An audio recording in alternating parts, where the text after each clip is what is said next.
Gua baru nonton Tate no Yusa season 3 episode 7 dan seperti biasa gua akan melanjutkan pembahasan Tate no Yusa season 3 episode kali ini. Sebelumnya, buat yang belum subscribe dan follow di aplikasi Bus Station, jangan lupa subscribe dan follow dulu ya. Dan simak video ini sampai selesai.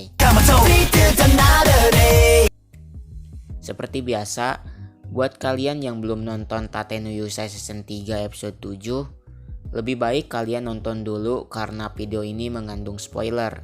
Tapi semoga aja di video ini gak cuma jadi storytelling doang. Sebelumnya, kita recap dulu apa yang sudah terjadi di episode 6 kemarin. Jadi, setelah pahlawan pedang pergi bersama si Lacur Malti, ia ditipu olehnya dan membuat uang dan armornya dicuri si Malti saat mereka menginap di sebuah penginapan.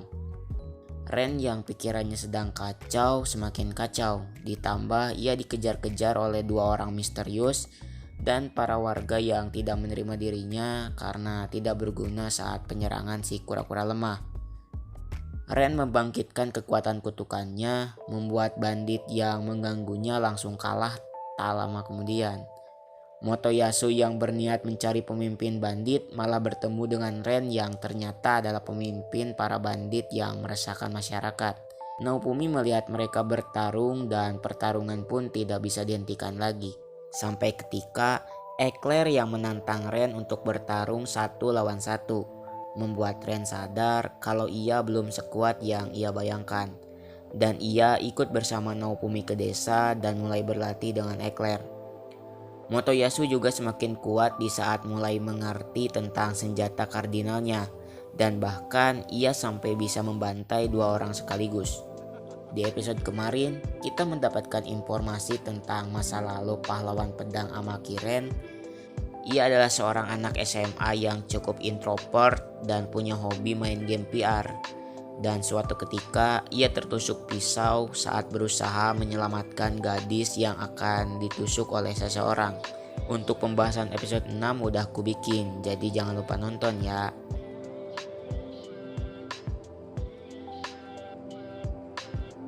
Sebelum gelombang kehancuran tiba, para penghuni desa Naofumi mulai melakukan persiapan diri dan berlatih.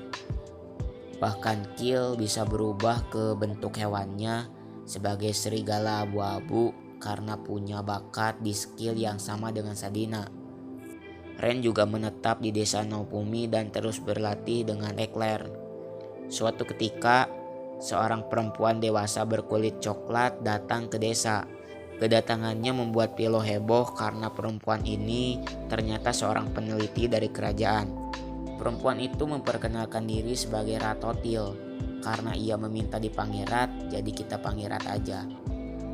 Rat memberikan sebuah surat kepada Naofumi dan surat itu berisi tentang Rat yang dikirim ke desa Naofumi yang mungkin bisa sedikit membantu Naofumi untuk mengembangkan desanya. Surat itu cukup rancu. Rat bukan dikirim untuk menjalankan tugas dari kerajaan, tapi ia diusir oleh Outcry karena penelitiannya dianggap bersekutu sama setan. Ya samalah ya, seperti zaman dulu, di mana peneliti zaman dulu yang dianggap penyihir atau penganut aliran sesat. Naofumi menanyakan penelitian jenis apa yang sedang dipelajari oleh Rat. Ia pun menjawab kalau ia meneliti tentang monster dan bisa membuat monster menjadi semakin kuat. Namun, ia menjelaskan bahwa ia cukup tertarik tentang ras Pilorial. Hal ini membuatnya ada di punggung Pilo. Naofumi membawa Rat ke tempat yang bisa dikatakan kandang monster.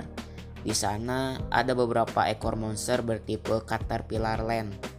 Naofumi menghitung monster itu dan ternyata lebih banyak dari yang ia kira. Salah satu anak manusia hewan bernama Windia berusaha menyembunyikan sesuatu dari mereka bertiga. Namun, Raptalia berhasil menemukan beberapa butir telur Caterpillar Land dan anak-anak manusia hewan membujuk Naofumi untuk tidak membuangnya. Naofumi sempat berpikir kalau ini akan membuat terlalu overpopulasi bagi Caterpillar Land di desanya. Namun, Rat siap untuk mengurus mereka sebagai bahan penelitiannya. Naofumi yang tidak mudah percaya meminta Rat untuk menerima tanda budaknya. Ya karena Rat adalah seorang maniak penelitian, maka ia siap menerima sebatas tanda budak demi tetap bisa meneliti. Selain telur dari caterpillar, Windia juga mempunyai telur yang berbeda dari telur yang lain. Telur itu lebih besar dan berwarna hitam. Rat mengetahui kalau itu adalah telur seekor naga. Rat juga menjelaskan kalau semisalnya itu adalah telur naga kelas tinggi, maka bisa saja naga itu bisa kawin silang dengan monster lain dan merusak ekosistem. Namun, Windia meminta untuk tetap menetaskannya dan berjanji akan merawatnya. Rat pun meminta Naofumi untuk memberi tanda budak dulu di telurnya dan meminta Naofumi untuk membawa telur kemana saja agar stat levelnya semakin bagus jika diasuh oleh seorang pahlawan, sama halnya Pilo. Naofumi sempat meminta Ren yang melakukannya, namun Ren menjelaskan kalau apapun yang ia sentuh akan hancur setelah ia mengaktifkan kursnya. Ditambah, Windia juga seperti tidak menyukai Ren dan membuat Naofumi pasrah dan membawa telur itu kemanapun ia pergi.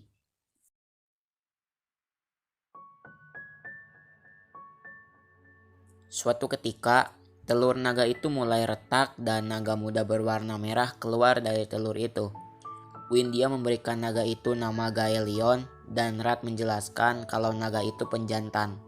Gaelion cukup jinak dan selalu ingin dekat dengan Naofumi. Di sisi lain, Ren mulai mempelajari bahasa dan tulisan Meloromak dengan bantuan dari Eclair yang membuat mereka makin dekat, dan sepertinya Ren mulai suka dengan Eclair, walaupun Eclair belum menyadarinya.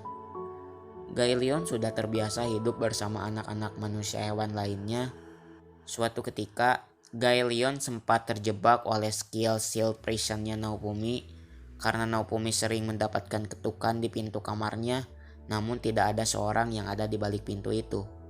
Namun ternyata yang suka mengetuk pintu kamar Naofumi adalah Gaelion yang menurut penjelasan Windia yang bisa mengerti maksud dari Gaelion, ia cuma ingin bermain dan bercanda dengan Naofumi. Raptalia punya ide untuk memanfaatkan Gaelion sebagai anjing penjaga untuk mengusili Atla yang sering tidur di kamarnya Naofumi. Naofumi pun setuju dengan hal ini.